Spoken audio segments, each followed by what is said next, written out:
Bienvenue sur Polytwitch, on est ravis de vous accueillir ce soir pour ce grand débat de l'entre-deux tours. Et oui, on est à 2 heures du grand débat, le vrai, le national. Mais on a voulu créer le nôtre ce soir. Je suis toujours en excellente compagnie avec Jade. Salut Jade, comment vas-tu? Bah ça va et toi? Ça va. Bonsoir super. à tous.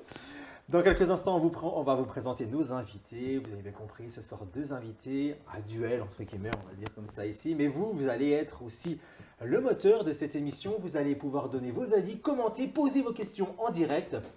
Vous le savez, on est sur Twitch, Facebook et sur YouTube. N'hésitez surtout pas à commenter, à envoyer vos questions. On vous lit, on décrypte tout ça et on essaye de poser les questions les plus pertinentes ici. Donc, participez en masse, partagez sur les réseaux, également sur vos pages, pour qu'on soit le plus nombreux à pouvoir commenter et à parler sur cette émission. On est ensemble pendant 1 heure et je laisse notre chère Jade présenter nos invités ce soir. Et oui, bonsoir à tous, bonsoir à vous. Bonsoir. Donc, comme l'a bien dit Florian, on a la chance aujourd'hui d'avoir notre propre duel, notre duel vosgien, qui donc vont s'affronter ce soir Monsieur Cédric Axer, maire de Thaon-les-Vosges et qui représentera pour ce soir La République En Marche, et Monsieur Sébastien Imbert, conseiller régional du Rassemblement National, conseiller municipal et délégué départemental du Rassemblement National. Donc pour le Rassemblement National, vous l'avez compris, je l'ai dit 3 fois. Et donc pour ce débat, ils vont représenter les 2 candidats. Donc on connaît cet exercice bien connu des Français, 16 millions de spectateurs en 2017. On n'espère pas en faire autant ce soir sur Twitch. Mais Oh si, on espère. Moi j'espère. Nombreux dans le chat pour poser toutes vos questions. Comme l'a dit Florian, nous on se fait les intermédiaires pour poser toutes vos questions. On a décidé d'axer sur différents thèmes, donc la jeunesse, l'écologie, la sécurité, le pouvoir d'achat. Donc je vais le faire déjà, la première question, je vais la poser et ce sera pour vous, monsieur Axer. J'aimerais savoir, Jean Castex a déclaré hier, il me semble, sur France Inter, rien n'est joué, le pire peut arriver. Est-ce qu'on est inquiet dans les rangs de La République En Marche? Alors, je ne pourrais pas parler au nom de La République En Marche puisque je n'ai pas ma carte, je ne suis pas adhérent et j'assume de soutenir le président de la République ce soir, évidemment, hein, je ne serai pas là sinon. Oui. Mais oui, bien sûr qu'il y a un facteur d'inquiétude parce que on est face à 2 visions assez opposées de la France et dans l'un ou l'autre cas, à mon avis, ce sera vraiment différent, très différent pour les Français, pour l'avenir de la France. Donc moi, je faisais partie de ceux qui ne sont pas des fans absolus du président de la République. J'ai trouvé qu'il y a eu pas mal d'erreurs de fait, mais globalement, moi, je regarde ce qui a été fait, je regarde les projets, et je me dis que globalement, la vision qui, moi, me paraît en tout cas la plus en phase avec ce que je pense et ce que je crois nécessaire pour la France, c'est celle du président Macron. Mais il est évident que, oui, Marine Le Pen a une chance de gagner effectivement la présidentielle. C'est une perspective qui, moi, me serait vraiment très, très désagréable et je pense que ce serait assez malheureux pour la France. Mais on y reviendra peut-être. Hein. Mais tout ça n'est pas le fruit du hasard. Et ce soir, je ne viendrai pas face à Sébastien dire il faut absolument mettre en place le Front républicain, c'est une catastrophe absolue, Madame Le Pen c'est le diable. Je ne le crois pas. Il faut arrêter de parler comme ça. Et c'est pour ça que je suis content qu'on soit tous les deux avec vous et merci d'ailleurs de ce débat, pour poser les choses sur des projets et qu'on ne soit pas forcément là non plus pour se cogner dessus, mais simplement pour peut-être mieux dire ce que prévoit, en tout cas moi ce que je vais faire pour Macron, dire globalement ce qui porte en bilan, qui n'est pas si mauvais, et puis ce qu'il prévoit. Et si la France elle est fracturée, parce que je pense qu'elle est vraiment fracturée, je pense que ce n'est pas que de la faute de Macron, on a une responsabilité collective, les Français, c'est peut-être d'ailleurs ce qui distingue le diagnostic vis-à-vis de Marine Le Pen, c'est qu'il faut toujours trouver, Marine Le Pen trouve souvent des boucs émissaires, c'est la somme des rejets, contre les étrangers, contre les élites, contre les religions, contre les opposants, que sais-je encore, contre l'Europe, et j'en passe, on y reviendra sûrement. Et je pense que ce n'est pas le moment de fracturer davantage. En revanche, si je soutiens Macron, c'est aussi parce que j'espère que derrière, il y aura une vision un peu différente de la construction démocratique et qu'il ne faudra pas composer simplement un gouvernement avec des gens d'En Marche, et dire, tiens, on va tout faire pour qu'aux législatives, on n'ait rien vu, on passe ni vu ni connu et on redéballe, puisque franchement, il y a eu beaucoup de députés catastrophiques et qui, effectivement, ont eu une part de responsabilité dans l'état du pays aujourd'hui. Mais globalement, voilà, le Rassemblement national, je ne peux pas, pour plein de raisons sur lesquelles, à mon avis, on reviendra, mais en tout cas, content qu'on puisse avoir un échange, un débat structurant et qui doit être éclairant pour les gens, et les jeunes en particulier. C'est le but de l'émission. Je rebondis tout de suite sur ce que vous avez dit, et pour donner la parole à Monsieur Imbert, vous avez dit il y a deux visions de la France qui s'opposent. Après, vous avez parlé de rejet des étrangers, de rejet de l'Europe. Justement, pour vous, Monsieur Imbert, quelles sont ces deux visions de la France qui opposent La République En Marche et le Rassemblement National?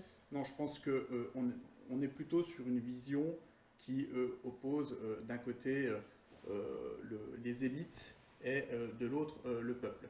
On a vu avec Emmanuel Macron, à un certain nombre de moments dans sa mandature, la défense d'intérêts, par exemple, privés, d'intérêts d'argent. On l'a vu récemment pendant la campagne avec le scandale McKinsey, où finalement le gouvernement, Emmanuel Macron, a eu recours à ce cabinet étranger qui ne paye pas d'impôts en France pour finalement faire de la politique, appliquer une politique en France à la place du gouvernement, qui pourtant, finalement, c'est les élus qui sont souverains, ce n'est pas des entreprises ou des sociétés étrangères qui doivent diriger le pays à la place de ceux qui sont élus. Et donc on l'a vu de ce côté-là, et de l'autre côté, il y a le peuple qui se sent méprisé, le peuple pour lequel Emmanuel Macron a éprouvé un certain nombre de reprises du mépris. On l'a vu quand il parlait de Gaulois réfractaires, il faut travailler pour se payer un costard, de ceux qui ne sont rien. Il a eu des mots qui sont des mots blessants pour la France, pour les Français. Je crois qu'aujourd'hui, les Français veulent tourner la page d'Emmanuel Macron, qui a eu aussi une politique liberticide à leurs égards, à l'égard des plus fragiles. On l'a vu pendant la crise du Covid, avec le fameux pass sanitaire qui s'est transformé en pass vaccinal et qui finalement a empêché un certain nombre de Français d'accéder à des loisirs, et même pour certains de travailler. Et je regrette que, alors que l'hôpital est en tension depuis des années, on ait des infirmières qui étaient mises à la porte parce qu'elles n'étaient pas vaccinées. Voilà, ça fait partie du bilan d'Emmanuel Macron. Alors Marine Le Pen, elle, a fait campagne. Ça fait plus de 8 mois qu'elle est sur le terrain, qu'elle va à la rencontre des acteurs des territoires. Elle va non seulement elle va voir tous les acteurs économiques, y compris dans les villages les plus reculés.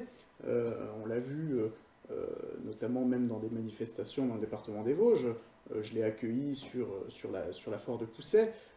Elle a pu faire son programme en se nourrissant des dialogues qu'elle a eus avec les Français, avec l'ensemble des Français, et tout en s'entourant en même temps d'experts, de spécialistes, de gens qui travaillent aussi, qui sont en activité dans des ministères, des hauts fonctionnaires, ce qui a permis de chiffrer un programme, d'avoir un programme crédible, abouti, juridiquement applicable, chiffré et à l'équilibre en dépenses et en recettes. Ce n'est pas des mesures annoncées au doigt mouillé.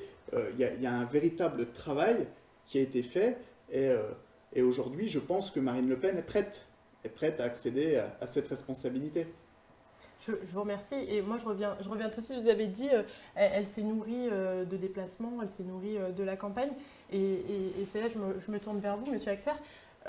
Les résultats électoraux du premier tour nous ont quand même montré une nette implantation du Rassemblement national dans les milieux plus ruraux et un vote favorable à Emmanuel Macron dans les milieux plus urbains. Est-ce que vous pensez que quand bien même Emmanuel Macron arriverait à la tête du pays dimanche, il n'y a pas une fracture dans notre pays? Moi, ce que je crains, je ne reviendrai pas sur les affaires des uns et des autres, parce qu'on peut parler de McKinsey. Moi, je pourrais parler là des derniers trucs de l'OLAF là, qui est sorti sur... parce que c'est au même stade de l'instruction judiciaire. Donc, mais je ne le ferai pas, parce que je pense qu'il faut vraiment qu'on aille au-delà, et les gens s'en foutent. Je veux parler des prétendus détournements de fonds à titre pour faire des réunions du RN en France. Il ne faut pas qu'on tombe là-dedans, parce que ça n'intéressera personne. Par contre, oui... Et moi, à Taon, le premier, je devrais rester planqué d'une certaine manière. Moi, elle a 10 points d'avance au premier tour. Donc, j'aurais dire, moi, je ne veux pas choquer mes électeurs.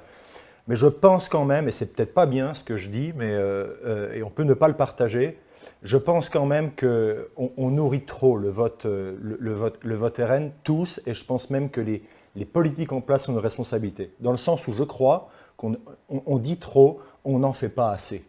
On n'en fait pas assez pour la ruralité, on n'en fait pas assez pour l'écologie, on n'en fait pas assez pour le pouvoir d'achat. Oui, il faut faire plus, mais à toujours promettre plus. Chaque gouvernement fait ça depuis 40 ans. Ben, on obtient ce qu'on obtient.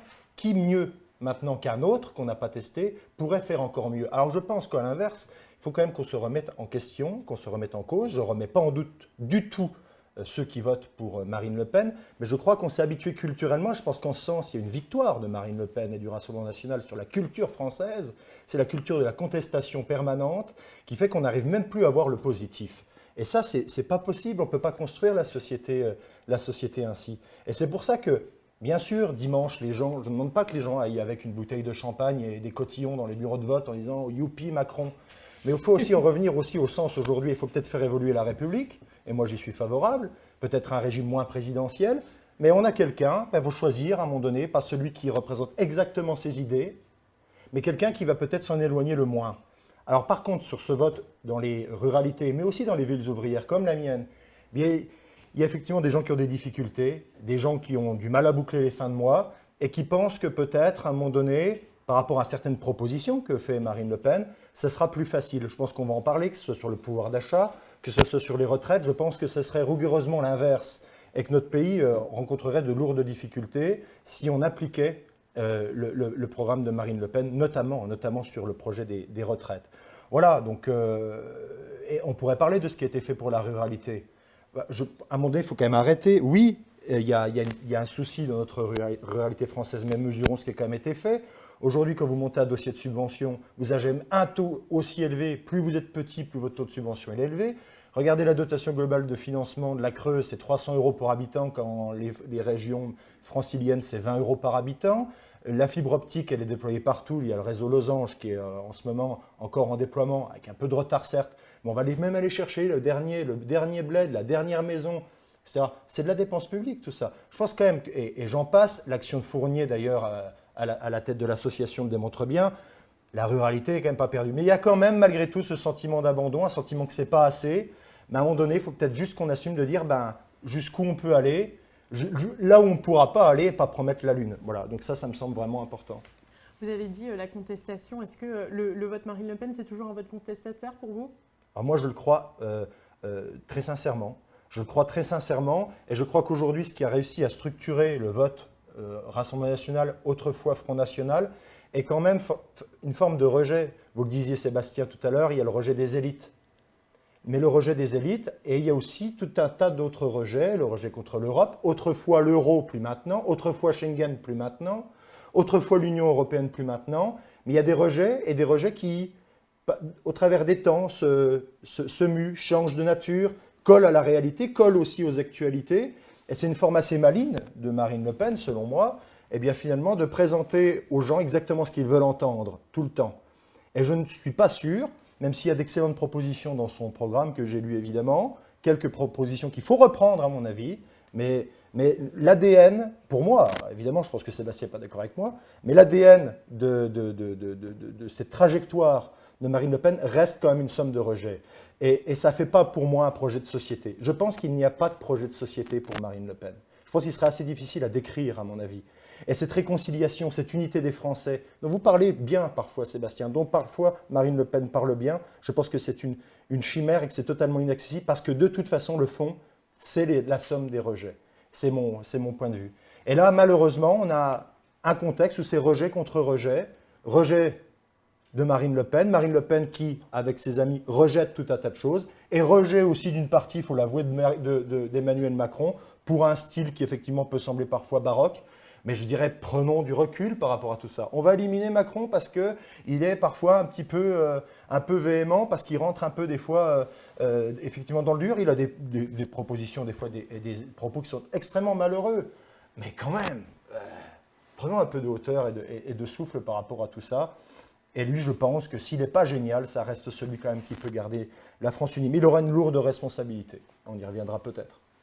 Continuez à commenter et à donner vos avis justement sur tout ce qui est dit ce soir. On va vous donner la parole dans quelques instants, mais allez-y, continuez à poser vos questions et on va laisser la parole maintenant à M. Imbert. Oui, écoutez, moi je ne pense pas que le vote de Marine Le Pen soit un vote de rejet. ou un vote contestataire, comme j'ai pu l'entendre. Je crois qu'aujourd'hui, on est véritablement sur un vote d'adhésion. On le voit de plus en plus lorsqu'on rencontre les Français au plus près. Nous, c'est vrai qu'on a une opération qui se fait avec un bus qui va sur la plupart des marchés dans chaque département, où on va à la rencontre effectivement des habitants au plus près de leurs préoccupations. Et ce projet de Marine Le Pen tend à répondre à leurs préoccupations. Alors c'est normal qu'il ait évolué. Tous les projets évoluent. En 5 ans, il peut se passer énormément de choses. Sur la question européenne que vous avez abordée dans votre propos, il est évident que le contexte d'il y a 10 ans en arrière, où nous étions, où nous n'avions pas de possibilité d'alliance avec d'autres pays européens, a changé, puisque nous sommes accédés aux responsabilités dans un certain nombre de pays. Je pense par exemple à la Hongrie, je pense à un moment donné à l'Italie avec Matteo Salvini. Donc on a une possibilité maintenant de réformer cette Union européenne. Le but n'est plus d'en sortir ou de la casser. Le but est de l'utiliser, mais comme un outil, au service des peuples. Or aujourd'hui, l'Union européenne telle qu'on la connaît, c'est un outil qui ne bénéficie pas aux États. C'est un outil qui est entre guillemets carcéral pour les États. Il suffit de regarder à l'échelle d'un territoire, par exemple, comment ça peut se traduire, à l'échelle d'un État membre, pardon, comment ça peut se traduire. Si vous prenez par exemple l'agriculture, aujourd'hui avec les traités de libre-échange, vous importez des produits du monde entier qui se retrouvent en concurrence avec des produits français, avec des normes sanitaires qui ne sont pas les mêmes, puisque les normes sanitaires françaises sont drastiques. Aujourd'hui, vous pouvez être concurrencé avec des produits qui n'ont pas de normes du tout. Elle est là la difficulté. Je pense qu'aujourd'hui, la protection et le bon échelon, c'est l'échelon national. C'est travailler en circuit court, on peut aussi parler de l'approvisionnement de nos cantines scolaires. Nous, dans notre projet, on veut viser, par exemple, 80% d'approvisionnement. Donc, on va plus loin que ce que prévoit la loi actuellement qui visait 50%, parce qu'il y a une question derrière de santé publique, de soutien à nos agriculteurs, de traçabilité, parce que c'est pareil, les problématiques d'étiquetage aujourd'hui posent problème. On ne sait pas d'où vient la viande qu'on consomme parfois. Donc on a énormément de choses qu'il faut reprendre à l'échelle nationale. Faut imposer un certain nombre de mesures à l'échelle nationale et pas se les faire dicter par des gens non élus, parce que c'est ça aussi, quand Bruxelles décide d'un certain nombre de choses, c'est pas le Parlement européen qui décide, c'est la Commission européenne, donc des technocrates derrière des bureaux qui ne sont pas élus. Et après, la France se retrouve en difficulté. On a la même problématique dans les marchés publics, où on ne peut pas parfois favoriser d'entreprises françaises à grande échelle, où on se retrouve avec des véhicules de gendarmerie qui roulent avec des marques étrangères. Alors bon, il y a eu un changement récent dans la police nationale, où on a quelques voitures françaises qui sont apparues, mais ça c'est des aberrations par exemple. On devrait pouvoir privilégier nos entreprises françaises, parce qu'il y a aussi des emplois qui sont en jeu pour notre pays. Simplement, si je peux me permettre, non mais c'est bien parce qu'on est au cœur du sujet, notamment sur la politique étrangère de la France et son rayonnement dans l'UE et bien au-delà. Bien sûr, je ne partage pas le même point de vue, même s'il y a certains éléments qui me semblent extrêmement pertinents et qui n'ont pas avancé assez vite. Cette taxe carbone, par exemple, à la frontière de l'Union européenne, toujours pas vraiment mise en œuvre, me semble totalement indispensable. L'UE va pas assez vite. Mais moi, je ne la jetterai pas avec l'eau du bain, même si ça ne me plaît pas trop non plus les technocrates de Bruxelles. Il y a quand même un Parlement européen, etc. Il y a quand même une alliance des gouvernements. Mais ce que je crois, c'est qu'il serait vraiment dangereux, parce que je crois que c'est la proposition de Mme Le Pen, c'est de transformer finalement les instances aujourd'hui de contrôle et de décision par une forme d'alliance des nations européennes. Parce que je suis certain, notamment avec cette proposition qui est de renégocier les traités, que globalement ça donnera le même effet. C'est-à-dire que demain, je ne vois pas, compte tenu aujourd'hui des forces en présence au sein des pays membres de l'Union européenne, la capacité de revoir les traités en profondeur. Je pense que, et c'est en ce sens que Marine Le Pen est maligne, parce qu'elle pense, Elle dit, ben moi, regardez, en Europe, et Nicolas Sarkozy s'était cassé les dents sur le même sujet, vous allez voir ce que vous allez voir une fois que je serai élu, et je vais tout démonter.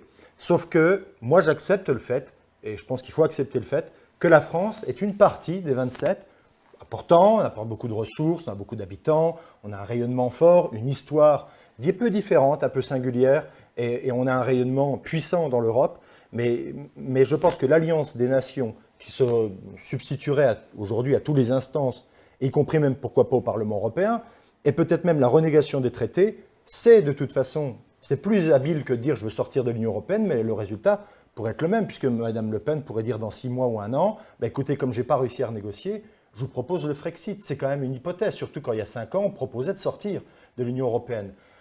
Alors oui, on doit mieux accompagner nos agriculteurs, mais je ne suis pas sûr qu'ils aient vraiment tellement à se plaindre de la PAC, si on est vraiment objectif et qu'on n'est pas des magots, je pense qu'ils n'ont vraiment pas tous à se plaindre de la PAC, et qu'il y aurait d'autres effets. C'est-à-dire que si il faudra des arguments puissants et sortir vraiment un portefeuille conséquent, si on veut par exemple aller dans la proposition qui est la vôtre, qui est tout à fait séduisante, dire 80% je passe des produits bio ou des produits durables, je ne sais pas comment vous voyez le truc, bio. Produits français. Alors, ouais, bio français, je ne sais pas, en tout cas, aujourd'hui Egalim, c'est 50% durable, dont 20% bio. Si demain c'est 80% bio, il va falloir muter, alors qu'on n'a jamais autant muté les structures agricoles en structures bio, il va falloir augmenter et mettre des conversions encore plus importantes sur des champs qui ne sont pas prêts, des exploitations agricoles qui ne sont pas prêtes, et on va avoir une explosion des prix, parce qu'il va falloir énormément d'investissements, plus de glyphosate, etc. Enfin, même si je crois que Mme Le Pen prévoit de le permettre de nouveau, mais de toute façon, en bio, on ne pourra pas l'utiliser. Donc on va avoir une explosion des prix, donc la baisse de TVA sur les produits de première nécessité, elle va être largement absorbée par rapport à ce genre de choses. Il va y avoir une augmentation des prix. Donc moi, je veux bien qu'on jette l'Union européenne et le marché européen, mais aujourd'hui, il apporte plus, et ce n'est pas lui qui est vraiment constitutif aujourd'hui du déficit commercial de la France, c'est plutôt nos relations avec la Chine en particulier. Aujourd'hui, je crois qu'on gagne plus avec l'Europe qu'on y perd. Mais c'est vrai que ça peut paraître plus facile de dire l'Europe, aujourd'hui c'est un vaste truc avec des technos à Bruxelles et il y en a à Strasbourg et on ne fait que perdre. On perd très peu, c'est-à-dire si on fait la comptabilité de ce qui sort et de ce qui rentre pour l'Europe, on n'est pas si loin d'être à l'équilibre. Et je pense qu'aujourd'hui, compte tenu de la situation en Ukraine, je pense qu'on peut se féliciter d'avoir une Union européenne qui enfin se ressoude un peu, est capable de parler d'une seule voix, alors que la guerre est à 2000 km. Et moi, j'ai peur pour mes enfants aujourd'hui, et je pense que l'Europe, c'est un outil de protection face à ce conflit qui est sournois et sur lequel je ne veux vraiment pas faire polémique, mais je trouve vraiment la position de certains cadres du RN vraiment, vraiment pas du tout responsable. Je veux parler de M. Mariani, qui a vraiment eu des propos récemment vraiment totalement honteux, qui parle en fait de la guerre en Ukraine comme d'une construction médiatique. Alors, franchement, là, donc je pense qu'il faut vraiment, à mon avis, faire attention au concept qu'on manie, et que l'Union européenne, il faut la faire évoluer sans doute, mais elle est aujourd'hui plus protectrice que prédatrice pour les Français. En tout cas, c'est ce que je pense. Je vais vous laisser répondre, Monsieur Humbert, mais moi j'aimerais bien revenir sur ce que vous avez dit sur la politique étrangère. J'aimerais bien qu'on amène ça sur le biais de la jeunesse. Et j'aimerais vous donner une statistique. Donc on a 79% de jeunes Français qui déclarent vouloir ou avoir envie de travailler à l'étranger. Donc j'aimerais savoir l'un pour l'autre quelles sont vos propositions pour la jeunesse, pour que notre jeunesse reste en France, reste travailler en France et participe à l'économie de notre pays. Déjà pour vous, Monsieur Humbert. Aujourd'hui, on a un contexte fiscal qui est assez défavorable pour nos jeunes. On le voit notamment pour ceux qui veulent créer des entreprises. Une de nos propositions phares pour les jeunes créateurs d'entreprises, c'est, pour les moins de 30 ans, c'est de les exonérer pendant 5 ans d'impôts sur les sociétés, de manière à ce qu'ils ne partent pas à l'étranger, comme on peut le voir dans ces différentes statistiques. Et puis, vous avez également une proposition forte qui est de supprimer l'impôt sur le revenu pour les moins de 30 ans, parce que c'est à cette période de la vie qu'on se construit, qu'on a aussi besoin d'argent, qu'on développe ses ambitions, ses projets, qu'on construit une famille. À ce titre, on a également une proposition très intéressante pour ces jeunes de moins de 30 ans, c'est le prêt à taux zéro, dans le cadre d'un projet immobilier jusqu'à 100 000 euros, qui, à partir du moment où vous avez votre troisième enfant, n'est plus à rembourser. Finalement, le prêt se transforme en don. Donc ça aussi, c'est une politique en faveur de la natalité française, en faveur également du pouvoir d'achat de nos jeunes. On a également une proposition intéressante, c'est qu'on s'est rendu compte que beaucoup de lignes de chemin de fer, de trains aujourd'hui en France roulaient à moitié à vide en période creuse. On propose de mettre la gratuité pour les transports pour les 18-25 ans dans ces horaires creux, ce qui permet également à certains de revoir par exemple à certains étudiants, de pouvoir retourner voir leur famille le week-end, parce que certains se privent de tout cela. C'est même difficile aujourd'hui quand on est étudiant et avec cette flambée des prix de pouvoir, quelquefois on dit vivre, mais c'est survivre. On sait qu'il y a un malaise chez les étudiants, qu'il y a un suicide des jeunes qui a augmenté aussi considérablement, qu'on ne peut pas uniquement prendre en charge psychologiquement, mais il faut aussi pouvoir aider financièrement ces jeunes-là pour qu'ils puissent s'en sortir. Donc des mesures en faveur également du pouvoir d'achat qui profiteront à tous, et ces mesures-là permettent également aux jeunes de consommer. Et derrière, c'est aussi de la TVA qui rentre dans les caisses de l'État. Ce n'est pas uniquement des dépenses. Il y a une partie de ces dépenses génère des recettes. Et effectivement, aujourd'hui, quand on se retrouve dans les difficultés qu'on connaît avec un prix des carburants qui dépasse les 2 €, avec des paniers moyens qui augmentent considérablement, le prix des pâtes, des produits de première nécessité qui explosent, je crois qu'il est du rôle de l'État d'intervenir. C'est ce que nous proposons, notamment donc, avec la réduction de la TVA de 20% à 5,5% sur les énergies, donc les carburants, le fuel, l'électricité, ce dont les Français ont besoin pour se chauffer, parce qu'aujourd'hui, certains ne se chauffent plus pour pouvoir finalement mettre de l'essence dans leur voiture pour pouvoir aller travailler. Je veux dire, c'est des choix compliqués à faire qui ne devraient pas avoir lieu. Et puis on propose également, lorsque vous avez pareil, ces explosions de prix telles qu'on connaît, de les baisser ponctuellement à 0% sur un panier moyen de 100 produits de première nécessité, qui sont des produits alimentaires, des produits d'hygiène. On intervient lorsque, effectivement, l'inflation est supérieure de 1% sur la croissance. On déclenche ce processus-là qui permet de redonner du souffle aux Français. Alors là, c'est vrai que j'ai balayé en même temps la jeunesse et en même temps le pouvoir d'achat, mais c'est vrai que c'est deux sujets qui peuvent être liés, puisque aujourd'hui, on sait très bien que beaucoup de jeunes ont des difficultés également à se loger et retournent vivre chez leurs parents parce que le coût de la vie est élevé. Donc c'est pour ça que je dis que c'est lié.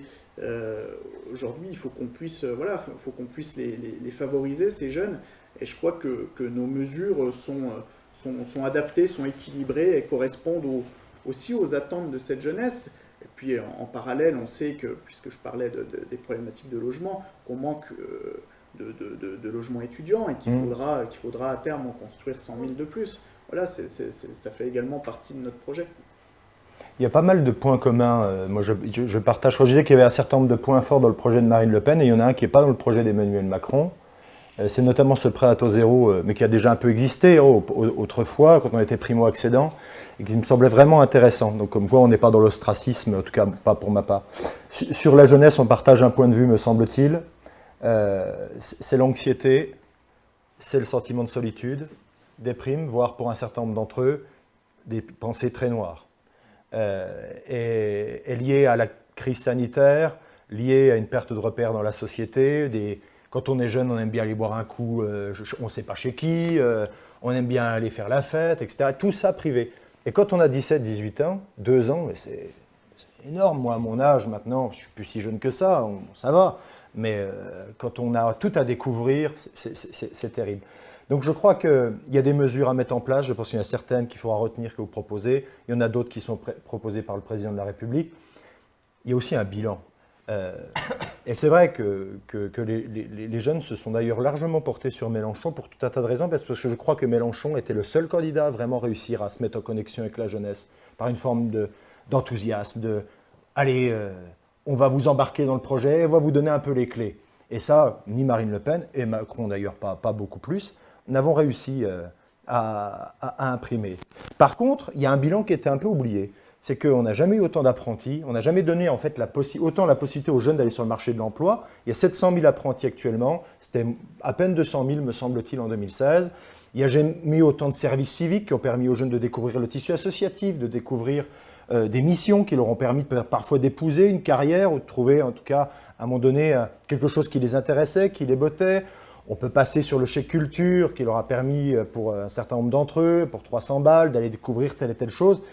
Il y a quand même, me semble-t-il, pas mal de choses qui ont été faites, le plus faible taux de chômage depuis 40 ans, mais il ne faut pas s'arrêter là parce qu'en fait la jeunesse n'a jamais aussi paru en mal-être qu'aujourd'hui. Donc on ne peut pas se contenter de ça. Et je crois qu'il faudrait réfléchir aussi du côté d'un moment de rencontre de la jeunesse avec la nation et la République.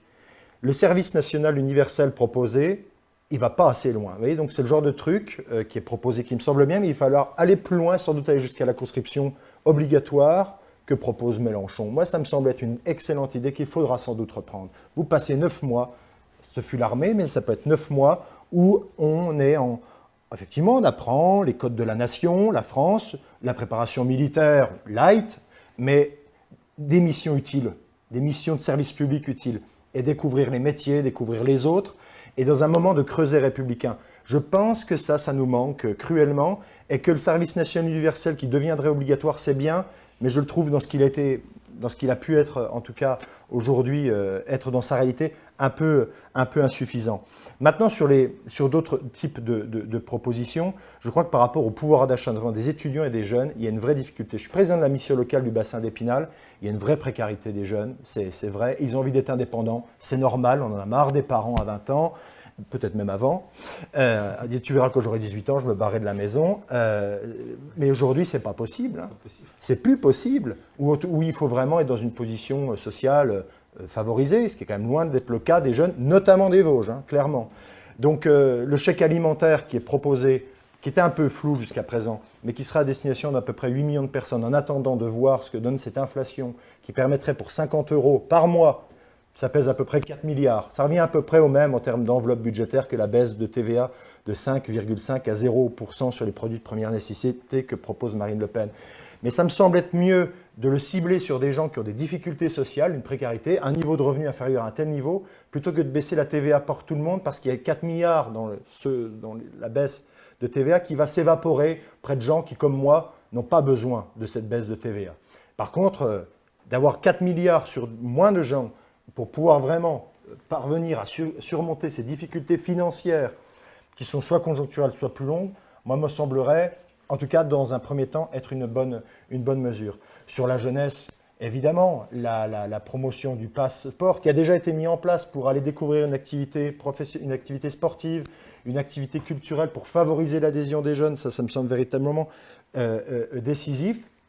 Et puis parce qu'on a parlé des étudiants, le rythme n'était pas suffisant. Il faut dire qu'en période de Covid, il était particulièrement difficile de construire, mais l'objectif, il est de passer les 100, 110 000 logements, une partie dans le parc social, une partie dans le parc Crous lui-même, pour pouvoir atteindre 100 000 logements de plus pour les étudiants à des prix modérés, avec une caution publique, parce que là aussi, la caution, c'est aussi une difficulté. Quand on est étudiant provenant d'origine modeste, la caution, c'est un vrai casse-tête. Donc la caution publique serait là aussi effectivement envisagée. On ne parlera peut-être pas beaucoup des personnes handicapées, mais là aussi sur les étudiants handicapés, il y a la volonté de mettre en place une bourse spécifique de 500 € par mois pour lever tous les freins qu'on pourrait avoir quand on est frappé d'un handicap. Il y a 5 familles de handicap principaux dans lesquelles il faut aussi, à mon avis, permettre aux jeunes qui en sont aujourd'hui les porteurs de pouvoir surmonter un certain nombre de difficultés financières. Donc je ne voudrais pas tomber dans la liste à l'après-vert, mais à mon avis, quel que soit le président de la République dimanche soir, sur la jeunesse, il ne faudra pas qu'on soit simplement dans une somme de propositions, mais il va falloir un temps fort. Le département des Vosges l'a bien fait d'ailleurs récemment, mais je crois qu'il va falloir encore plus amener les jeunes à investir finalement l'avenir qu'ils veulent et que nous, on puisse permettre de tracer le chemin. Et pas simplement toujours dire, puisqu'on n'est plus vraiment jeunes, nous, comme on est une situation professionnelle, etc., on n'est plus des jeunes par définition. Eh bien, quand même que ce soit eux qui nous livrent globalement ce qu'ils veulent faire. J'avais fait un sondage à la mission locale, c'est très rapide sur ce sujet, et il y a 150 jeunes qui nous avaient répondu, parce que je disais à la mission locale, conseil d'administration, moyenne d'âge, 45 ans, moi j'aime tout le monde. Je dis, on n'est plus représentatif. Et qu'est-ce qu'ils veulent eux, vraiment? Alors on les a contactés. Ils veulent trouver un emploi. Voilà. Par contre, quand on dit qu'est-ce qui est le plus important dans l'accompagnement, ce n'est pas de déposer des offres, de leur dire il y a tel et tel emploi à droite ou à gauche. C'est l'accompagnement, l'écoute et d'être en mesure de les entendre vraiment dans leurs besoins. Donc je pense qu'il y a toujours une fracture entre la jeunesse et les adultes, c'est normal. Mais là, je pense qu'elle est arrivée à un point qu'il faut vraiment surveiller et qu'il faut des assises générales, qu'on passe plusieurs mois à vraiment bien poser le diagnostic et seulement derrière mettre en place des actions de long terme. Mais il y a besoin d'actions de très court terme. Certaines ont été faites. Le repas à 1 euro pour tout, je crois que ça représente plusieurs millions de repas à 1 euro qui ont pu être mis en place lors de la crise sanitaire. Il y a des choses très intéressantes qui ont été faites. On a beaucoup avancé, je pense. Je dis on, je me sens fond derrière le président. Il y a beaucoup de choses qui ont avancé, mais il faut vraiment, vraiment aller plus loin et surtout ne plus faire sans les jeunes. Vous avez vu les taquets qu'il a pris, Macron, pendant la crise sanitaire. C'est justement ce que j'allais vous dire. Bah, bien sûr, mais c'est normal. J'allais dire, en tant que jeune, vous avez dit on est plus jeune, mais moi en tant que jeune, et sans vouloir être vraiment à charge, mais il est vrai que Macron a un bilan que Marine Le Pen n'a pas, mais j'aimerais vous dire, n'est-ce pas là des ambitions un peu tardives quand on sait que le premier signal envoyé à la jeunesse a été la baisse des APL, la fermeture des universités, et qu'on a été, en tout cas pour les étudiants, et moi je le dis honnêtement, une génération plutôt sacrifiée, et comment nous réconcilier avec cette politique macroniste quand on sait qu'on a été les grands abandonnés. Après, vous avez parlé des handicapés, et j'aimerais des personnes en situation de handicap, pardon, et j'aimerais revenir là-dessus aussi, quand on sait qu'Emmanuel Macron a bloqué l'individualisation de l'AAH quand il a été en possibilité de le faire, et que là, pris par l'émotion, quand une jeune en situation de handicap lui en a parlé, il a dit que ce serait un grand enjeu de sa politique. Est-ce que vous ne pensez pas que nous, les jeunes, on est instrumentalisés, on est peut-être un peu utilisés à quelques jours du second tour à des visées électoralistes? Je parle aussi de l'écologie et on en parlera après. Mais pour ne pas faire une question trop à charge avec trop d'éléments, déjà pour ça, si vous avez une réponse à me donner. Très rapidement, pour ne pas monopoliser la parole, mais deux sujets. Moi, je pense qu'il y a quand même eu un avant et après crise sanitaire avec les jeunes. Et qu'avant, les rendez-vous ont été globalement ratés, je le crois sincèrement. Maintenant, depuis, il y a quand même des éléments de bilan que j'ai pu apporter. La baisse des APL de 5 euros, c'était une connerie monumentale et ça n'avait aucune raison d'être. Maintenant, sur l'AH, ça c'est une question ici j'étais attaché parlementaire du député Viry. On s'est battu pendant des mois et des mois face à, parce que Emmanuel Macron n'est pas le seul, et quand je dis que j'espère un mouvement, un renouvellement de l'Assemblée nationale, il y a quand même un peu de ça derrière, puisqu'il n'y a jamais eu d'écoute du groupe majoritaire, clairement, sur l'AH, sur le fait, et on a des situations qu'on connaît tous les jours, de gens qui, une fois qu'ils bossent, eh bien finalement il y a une baisse et un écrêtement très large de l'AAH parce qu'on considère que les revenus doivent être pris en compte pour l'ensemble du couple. Ça veut dire que globalement, une personne, elle non seulement elle se met à bosser, elle a moins de ressources, donc elle bosse quand même, mais elle perd son droit à l'AAH. Ça veut dire que globalement, le conjoint, il est un peu porteur du handicap indirectement. Donc ça, c'est des choses, je crois, sur lesquelles il a indiqué qu'il allait évoluer. Mais moi, ce que je voudrais, c'est qu'on ne dise pas, parce que sur un tel point, il n'a pas écouté, il n'a pas bien fait, vraiment, on jette tout. Et c'est ça aujourd'hui, à mon avis, à mon sens, le grand défaut et le grand vice qui nous regarde tous. C'est de dire, comme moi, individuellement, là-dessus, il n'a pas été bon, je jette. Moi, je pense qu'il faut faire une synthèse un peu commune. Il y a beaucoup de choses qui ont évolué quand même pour les jeunes, que ce soit fait avec retardement, pas toujours bien, c'est une évidence. Mais quand même, on a permis à la jeunesse de ce pays de retrouver plus facilement la voie de l'emploi, de retrouver donc la voie de l'autonomie. Il reste des choses à faire, c'est évident, et des choses à corriger, c'est sûr.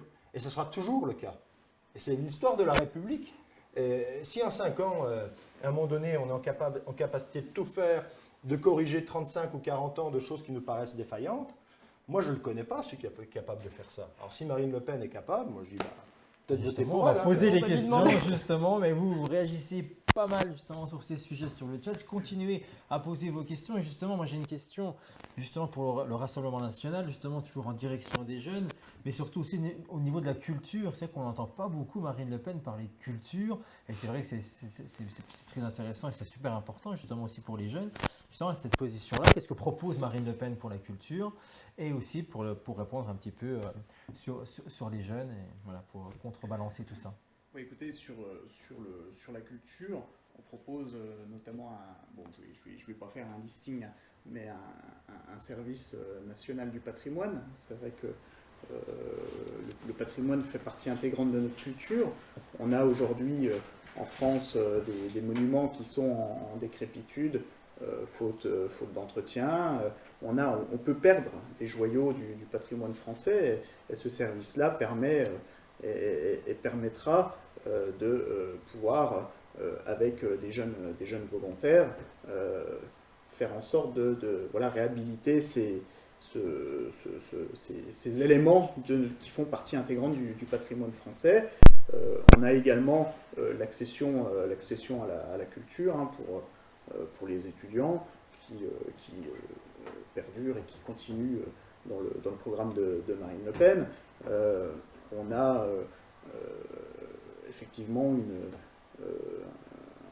un certain nombre de propositions qui font en sorte que les jeunes notamment puissent accéder au musée, parce que ça aussi c'est important. On a beaucoup de jeunes, beaucoup même d'étudiants qui aujourd'hui n'accèdent pas, parfois faute de moyens, au musée français, et c'est important qu'ils puissent y accéder. Mais ça existe déjà avec le Pass Culture, 300 € quand même à 18 ans, ça donne, à mon avis, déjà en partie une bonne possibilité d'aller découvrir les différents musées, que sais-je encore, puisque c'était une des destinations de ce dispositif. Il y a aussi des initiatives qui se font à l'échelle des collectivités, par exemple, bien sûr. Mais qui n'existent pas partout. Oui, uniformisation des initiatives des collectivités territoriales pour l'accession à plus de monde, peut-être. C'est ça, voilà. Ça, par exemple, ça peut être une proposition intéressante. Mais il y a d'autres questions sur le chat, je te laisse peut-être les poser. Il y a une question qui est intéressante. Si tu peux... Vas-y. Et il y a une question, vous avez parlé tout à l'heure de l'impôt sur le revenu pour les moins de 30 ans. Je vous les pose à vous parce que c'est vrai que Cédric a un peu plus parlé que vous. Il y a une question de Laure Alpha qui demande si il existera un plafond. Elle pense notamment aux millionnaires. Bon, j'ai plus la question, elle est plus devant moi, mais je l'avais lu tout à l'heure. Aux millionnaires, oui, on a entendu parler de Kylian Mbappé oui. souvent, ou au trader, le jeune trader de 25 ans qui serait exempté d'impôts. Est-ce que c'est un choix politique ou c'est quelque chose qui pourrait être réévalué par la suite? Là, c'est quelques exceptions qu'on prend, mais dans la très grande majorité des cas, en France, vous avez des gens qui sont dans le revenu médian, qui sont... lorsqu'il s'agit de classes populaires ou dans certains territoires qui sont au SMIC pour un certain nombre d'entre eux. Je rappelle qu'on a aussi en France quasiment 10 millions de pauvres, donc on est sur des mesures qui sont des mesures de justice sociale. Alors sur les exemples qui ont été pris, ils payeront d'autres impôts puisqu'on propose un impôt sur la fortune financière par exemple, un impôt sur la spéculation. Donc, par d'autres biais, ces personnes qui ont des revenus importants seront taxées différemment. Voilà. Alors, si je peux me permettre d'un mot, je trouve que c'est une proposition assez démagogique parce que, en fait, je ne sais pas si vous connaissez le revenu moyen des jeunes de moins de 30 ans, mais je l'ai pour les 18-25, alors il faudrait prendre les 25-30 parce qu'ils commencent à rentrer dans la vie active, mais 18-25, comme déjà un échantillon représentatif, on est à 7 800 € de revenus moyens par an. Donc en fait, ça touchera quasiment personne. Si en fait on commence à dire que Mbappé et puis les traders le payent quand même, et que finalement on n'exempte que ceux qui sont au-dessus d'un certain niveau, mais en dessous d'un niveau, en fait on va toucher quasiment personne. Donc ça de une, donc à mon avis c'est totalement inopérant. Et puis deuxièmement, j'ai vraiment une question sur le financement, parce qu'il me semble que la proposition de Marine Le Pen, si j'ai bien suivi, c'est de financer ça par une taxe sur les reventes d'actions. Moi, demain, les entreprises, plutôt que de revendre leurs actions, elles vont distribuer des dividendes et trouveront des contournements évidents à ce mode de financement. Donc je suis pas... Moi, je n'ai pas très bien compris où est-ce qu'on voulait venir avec cette disposition. Moi, je pense qu'il vaut mieux prolonger ce qui a été fait, puisqu'on parle d'absence de ressources pour l'État. Moi, je préfère continuer les dépenses, par exemple, sur le plan Un jeune, une solution. Vraiment sur l'alternance, sur la formation professionnelle, vraiment aider les jeunes qui, eux, ont des difficultés à s'insérer, à continuer à les soutenir, à soutenir les entreprises qui les accueillent, parce que ça marche. Et ça, c'est des centaines de milliers de jeunes quand même qui viennent de rentrer. Alors ça vient d'arriver, donc on n'a peut-être pas encore beaucoup le recul, mais qui vient d'arriver sur le marché du travail. C'est 4 millions en 2 ans, 4 millions de jeunes qui ont eu un boulot, une formation grâce à ce plan-là. Donc franchement, pour à peu près la même somme peut-être au final, je trouve que c'est inopérant. Et cette baisse de fiscalité, comme l'exonération sur l'impôt sur la société, ça va concerner vraiment d'extrêmes minorités. Donc ça me paraît être plutôt une forme de présentation d'un patchwork de propositions, mais qui vont concerner quelques dizaines de milliers de personnes, in fine, et qui ne changeront rien à la physionomie de la France. En tout cas, c'est mon point de vue. Donc moi, on préfère effectivement des politiques beaucoup plus générales et qui vont toucher vraiment ceux qui ont du mal. Sur l'apprentissage que vous avez évoqué, on peut se réjouir qu'aujourd'hui il y ait un regain d'intérêt pour l'apprentissage qui a longtemps été délaissé, mais aussi de par la faute de l'éducation nationale, qui faisait la promotion systématique des filières générales et ostracisait les filières professionnelles. Or, aujourd'hui, les filières professionnelles permettent d'aboutir sur des métiers. On sait qu'il y a un certain nombre de filières qui sont en tension et qu'on a besoin de faire en sorte de rendre ces métiers plus attractifs, donc de par un changement parfois d'image. On a également, nous, une proposition qui est de donner une aide supplémentaire pour les alternants, et à la fois pour le jeune, et à la fois pour l'entreprise qui prend le jeune. Ça peut représenter entre 2 000 et 4 000 euros sur une formation pour l'entreprise. Et pour le jeune, c'est une aide de 200 à 300 euros supplémentaires. Donc il faut inciter les jeunes à s'orienter vers ces métiers parce que nous en avons besoin. Je veux dire, il y a des domaines comme l'hôtellerie-restauration, comme le BTP qui aujourd'hui ont besoin de main-d'œuvre et ne trouvent pas. Et donc c'est dommage quand on voit le taux de chômage des jeunes dans notre pays. Alors moi, je partage tout à fait ce point de vue, sauf que je crois que ce n'est pas que la faute de l'éducation nationale. Je pense que c'est un peu notre faute à tous aussi. Moi, je ne sais pas si vous avez des enfants. Moi, j'ai une gamine de 12 ans. Elle me parle de son orientation professionnelle. Je suis sûr que si elle me disait « Papa, je veux faire une filière pro », on a culturellement un vrai pépin. Donc je pense que les propositions qui sont faites, notamment par le président Macron, de faire découvrir les métiers à partir de la 5e pour les jeunes, ça sera bon à la fois pour les jeunes, mais à la fois aussi pour leur famille. Non mais... Et moi le premier, hein. Elle est en 5e l'année prochaine, donc j'aimerais bien qu'on arrive à mettre ça en place, qu'elle aille découvrir tel et tel métier, qu'elle me dise je ne veux plus être chirurgienne cardiaque, mais je veux vraiment faire ça parce que j'ai pu rencontrer quelque chose qui me plaisait. Et puis l'alternance serait aussi prolongée et étendue au lycée professionnel. C'est extrêmement important, ce qui permettrait aux jeunes d'ailleurs d'être rémunérés lorsqu'ils vont faire des stages professionnels, ce qui n'est aujourd'hui pas le cas et qui présente une vraie distorsion. Il faut recréditer le lycée professionnel, lui donner peut-être un peu moins la coloration et du CNAT, je suis bien d'accord avec ça, mais il faut néanmoins que les jeunes qui s'inscrivent dans les schémas de formation et qui, quand ils seront en entreprise, puissent être rémunérés en fonction de leur âge, comme pour tous les autres apprentis.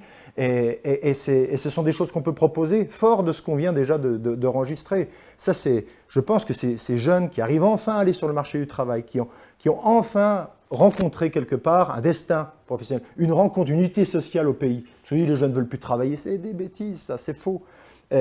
Si on leur fait confiance et qu'on va aller encore un peu plus loin pour leur présenter ce qui existe, pour les accompagner sur d'autres types de formations, je crois que là, on arrivera peut-être à réconcilier la jeunesse avec un certain nombre de métiers. Mais après, il est évident qu'il y a un certain nombre de métiers, des filières professionnelles qui doivent aussi faire le travail sur l'attractivité de leur métier, le sanitaire et social, le BTP, que sais-je encore, pour réussir à attirer les jeunes. Donc ça, c'est un sujet passionnant, mais on ne réglera pas totalement ce soir. Justement, les jeunes, eux, ils ont été nombreux à mettre leur bulletin au premier tour pour Jean-Luc Mélenchon. On le sait, les sondages le disent aujourd'hui. Et ces jeunes-là sont peut-être encore indécis, perdus justement pour ce deuxième tour. À qui donner le bulletin? Est-ce qu'il faudrait voter blanc ou autre? Mais Jean-Luc Mélenchon, lui, s'est prononcé ces dernières 24 heures et s'est proposé d'être Premier ministre, peu importe qui serait le gagnant dimanche soir. Alors c'est une question que Irfan nous pose justement sur le chat ce soir. Et la question elle est simple, hein. Que pensez-vous justement de cette proposition de Jean-Luc Mélenchon qui arrive d'un peu n'importe où, mais Oui, je pense que c'est une proposition qu'il a fait pour faire parler de lui certainement, parce que je ne vois pas comment Jean-Luc Mélenchon, et c'est vrai la politique qu'il propose, qui est aux antipodes de la politique de Macron ou de Marine Le Pen, pourrait cohabiter dans le cadre d'un gouvernement avec une cohabitation. Je pense qu'on est sur le buzz, je pense qu'il essaye déjà de mobiliser ses électeurs pour les législatives. Il est déjà dans le 3e tour, alors que le second n'a pas encore eu lieu. Je pense que voilà, c'est pas une proposition sérieuse à mon avis. Je ne sais pas si vous voulez revenir là-dessus aussi. Rapidement, ce en quoi Mélenchon a raison, c'est que la France, elle est composée, il y a 4 blocs, je l'ai écouté hier attentivement, d'ailleurs il est toujours aussi brillant à l'oral. 11 millions, c'est bloc gauche, 11 millions bloc extrême droite, nationaliste, etc. 11 millions Macron et 11 millions d'abstentionnistes. Grosso modo, c'est ça le collège électoral. Ça serait quand même bien que dans le cadre des législatives, ça n'engage que moi, c'est que quand même on arrive enfin à une meilleure représentation des différents courants de pensée. Ça, c'est vraiment nécessaire, sinon ça se jouera ailleurs, hein, dans la rue, je ne sais pas où, et c'est absolument nécessaire. Il y avait une proposition de proportionnelle qui était portée par le président de la République, vous vous en souvenez, puis il y a eu un certain nombre de soucis dont tout le monde se souvient, mais il faut le remettre sur la table. Alors une dose, une proportionnelle totale, j'en sais rien, mais il faut cette représentativité-là. Si cette représentativité à l'Assemblée nationale amène à un moment donné le président de la République à devoir être en cohabitation, advienne que pourra. Et à ce moment-là, alors, je ne suis pas sûr que ce soit M. Mélenchon ou un autre, ce n'est pas vraiment ça qui me semble important. C'est que les courants de pensée de la France soient mieux représentés à l'Assemblée nationale et qu'on puisse composer, même pourquoi pas, un gouvernement qui, lui, sera peut-être un peu plus le reflet de ce qu'est la France. Stéphane Demange, qui est conseiller départemental là au-dessus, il est maire de Bande-Laveline, il a fait un post Facebook que j'ai trouvé remarquable. Je suis d'accord. Vous l'avez vu? Oui. Remarquable. Il faut qu'on s'inspire de ce qu'il a écrit, c'est-à-dire la République qui est basée sur le seul président de la République, c'est peut-être un peu dangereux, parce que de toute façon, on a toutes les raisons de détester un homme ou une femme. Si on a un système politique qui repose sur les forces en présence, qu'on ne vienne pas vers la 4e République, parce qu'on a tous peur en France, c'était le bordel, l'incapacité de gouverner, les gouvernements ne tenaient même pas 6 mois ou 1 an, il ne faut pas qu'on tombe là-dedans, mais néanmoins, je crois que la proposition de Mélenchon, moi, elle m'inspire dans ce sens-là, c'est-à-dire qu'il faut qu'il y ait plus de députés Rassemblement National, plus de députés, la France Insoumise, à l'Assemblée nationale, pour que les courants de pensée, pour que parce qu'au début du quinquennat, les jeunes députés En Marche avaient des positions un peu irrévérencieuses vis-à-vis de la minorité. J'ai travaillé pour Stéphane Viry, donc je sais très bien ce qu'il en est, même parfois un peu hautaine. Je pense qu'ils sont redescendus un peu du nuage parce qu'il y a eu un quinquennat de crise. Je trouve que le président a bien mûri d'ailleurs dans ce quinquennat, mais capitalisons de tout ça. La France, elle est quand même, comme on disait tout à l'heure, en fracture, il faut qu'elle soit mieux représentée. Alors c'est Mélenchon, Premier ministre, c'est pas moi qui sauterai effectivement au plafond, mais il faut qu'il soit mieux représenté. Mélenchon, il est utile à l'Assemblée nationale. Mélenchon et les députés insoumis sont travailleurs. Encore mieux, les députés communistes, travailleurs, proposent, mais des choses qui sont vraiment utiles au débat public, qu'on soit d'accord ou non. Donc il faut qu'il soit mieux représenté. On approche de la fin de l'émission. J'aimerais quand même que vous puissiez vous exprimer, justement, donner des directives, c'est pas tout à fait le mot, mais un petit peu une direction pour aider les jeunes peut-être faire un choix et à trancher surtout dimanche, parce que c'est aussi et surtout le but de cette émission. On est à 1 heure justement de ce grand débat qui va avoir lieu sur les chaînes nationales et que vous allez certainement suivre avec intérêt.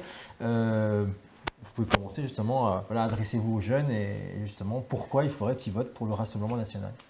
Écoutez, je pense qu'il faut qu'ils votent pour le Rassemblement national parce que le projet de Marine Le Pen est un projet qui n'a pas été fait de façon déconnectée. C'est un projet qui a été fait avec le peuple, en tenant compte effectivement des besoins, en allant au plus près des gens, partout, dans tous les départements.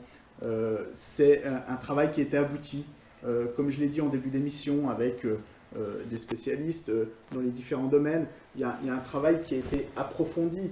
Et pour ceux qui voudraient s'intéresser plus précisément aux différentes thématiques et à notre projet par thématique, nous avons un certain nombre de livrets qui ont été développés, qui sont téléchargeables sur le site aimelafrance.fr, où vous retrouvez l'ensemble des propositions de Marine Le Pen, les 22 mesures principales, le manifeste et puis ces livrets thématiques. Et ça vous donnera l'occasion de comparer avec le peu de propositions finalement qu'on a entendues d'Emmanuel Macron ou qu'on a retenues d'Emmanuel Macron, qui n'a pas fait campagne et qui finalement dans ces grandes propositions, nous avons retenu la retraite à 65 ans, nous avons retenu le fait de conditionner le RSA à un travail pour 6 € de l'heure. Je crois que c'est le retour à l'esclavagisme. Mais je pense que si vous voulez vous battre contre cette casse sociale qui s'annonce avec Emmanuel Macron, eh ben, votez Marine Le Pen. À vous, Monsieur Axer. Merci d'abord, c'était vraiment un plaisir de discourir et d'évoquer tous ces sujets avec vous. Alors il y en a certains qu'on aurait aimé aborder. Comme toujours, c'est avec le temps. La retraite, comme tout ce qui me semble caractéristique du non-casse social, d'une volonté quand même de garder une France unie et une France qui avance. Moi, globalement, votez ce que vous voulez. Simplement, n'y allons pas, essayons d'y aller le moins possible dimanche quand on va arriver dans le bureau de vote, on va être pas loin de l'isoloir et qu'on va se retrouver tout seul dans l'isoloir. Qu'est-ce que je veux vraiment? Est-ce que je veux sanctionner quelqu'un qui m'a semblé des fois un peu arrogant, un peu hautain, dont le bilan n'est peut-être pas parfait? Mais où est-ce que je veux, à l'inverse, prendre le risque tout de même d'une France qui, à un moment donné, va collecter cette somme de rejet, et une somme de rejet qui va créer, à mon sens, des risques sur l'équilibre de la nation, sur cette capacité de faire France ensemble, même si c'est difficile. Il y a quand même encore ce sentiment d'une France qui rayonne, d'une France qui avance, même si on a beaucoup de choses encore à voir ensemble. Sur un certain nombre de bilans, l'écologie, le pouvoir d'achat, la jeunesse, on en passe d'autres, la politique étrangère, je pense que le président de la République, à défaut de perfection, a montré une forme de crédibilité, de sérieux, de sincérité dans l'engagement pour la France. Et donc, quand on sera tous dimanche dans le bureau de vote, on n'y sera sans doute pas, effectivement, comme je disais tout à l'heure, avec la bouteille de champagne et les cotillons. En tout cas, ça ne sera pas mon cas. Et quand je mettrai le bulletin dans l'urne, je dirai, voilà, qu'est-ce que je veux de l'avenir de la France? Est-ce que c'est un avenir incertain, périlleux, où on va peut-être rejeter le voisin, rejeter l'étranger parce qu'il n'aura pas travaillé depuis 1 an, alors qu'il aura peut-être cotisé avant pendant 35 ans pour notre pays? Est-ce qu'on va demander aux femmes de retirer leur voile dans la rue du jour au lendemain pour X et Y raison? Est-ce qu'on va dire aux étudiants qui sont dans les logements étudiants, il faut partir parce que vous n'êtes pas français, etc. Ce n'est pas cette France-là, moi, dont je veux. Et je ne suis pas sûr que c'est cette France-là qui sera demain plus performante et qui apportera de l'union. Et donc c'est pour ça que j'en appelle évidemment à voter pour le président de la République, candidat Emmanuel Macron. Eh bien, merci à tous les deux. Merci à vous qui nous avez suivis également sur les réseaux. Nombreux, très nombreux ce soir. Vous avez pas mal réagi et ça fait plaisir. C'était la dernière émission pour nous avant justement ce second tour qui va avoir lieu dimanche. J'espère que jusque-là, on vous a donné quelques pistes, des directions justement et que vous allez pouvoir allez en masse, vous les jeunes, j'espère, dimanche dans les bureaux de vote. C'est super important, on a vraiment été là surtout aussi pour ça. Merci Jade. Merci à Pour toi. tout. Et comme l'a dit Florian, allez bien voter dimanche C'est pour important. qui vous voulez, mais allez voter, ne vous faites pas dicter votre avenir pour d'autres personnes qui iraient voter pour vous. Exactement, faites votre propre choix et c'est important. Nous, on continue, hein. Il y aura d'autres émissions bien entendu, on ne s'arrête pas là. On aura l'occasion la semaine prochaine de débriefer également sur Les ce résultats. nouveau ou nouvelle présidente de la République. Et ça, on le saura dimanche soir. En attendant, dans 1 heure quasiment, vous allez pouvoir retrouver les candidats en direct et on vous souhaite également d'y aller. Il faut être là et écouter attentivement ce qui va être dit. Je pense que ça va pouvoir également vous aider. En tout cas, merci de votre fidélité à PolyTwitch. Merci à tous les deux. Merci à vous. d'être venus sur le plateau de PolyTwitch. À très vite. Allez voter dimanche et nous, on se dit à bientôt. Salut Jade. Salut, Ciao. ciao!